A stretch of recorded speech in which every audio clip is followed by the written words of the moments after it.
نماز کی 1 رکعت چھوٹ جائے، 2 رکعت چھوٹ جائے یا 3 رکعت چھوٹ جائے تو کس طرح ادا کریں؟ اگر نماز میں 1 رکعت چھوٹ جائے، امام کے ساتھ پڑھتا رہے، سلام پھیرنے کے بعد کھڑا ہو، سورہ فاتحہ پڑھے، سورہ پڑھے، اس کے بعد رکوع سجدہ کر کے سلام پھیر دے۔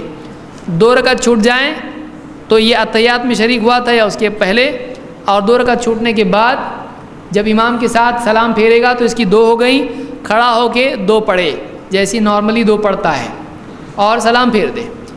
اگر 3 رکعت چھوٹ گئی ہیں تو 1 ملی ہے، اب دوسری شروع ہوگی سلام کے بعد، دوسری رکعت پڑھنے کے بعد بیٹھے گا اتحیات میں، اتحیات پڑھنے کے بعد کھڑا ہوگا، سورہ پہلی میں بھی پڑھا تھا، پھر سورہ فاتحہ پڑھے گا، سورہ پڑھے گا، یہ ہے تیسری، اس کے بعد رکوع سجدہ کرے گا، پھر کھڑا ہو جائے گا، چوتھی، سورہ فاتحہ پڑھے گا، رکوع کرے گا، سجدہ، اتحیات، سلام۔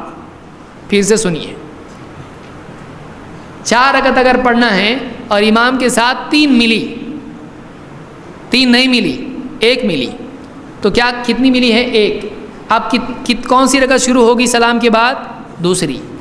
دوسری میں سورہ فاتحہ سورہ پڑھے گا اور اس کے بعد رکوع سجدہ کرے گا، دوسری کے بعد کیا کرنا پڑتا ہے؟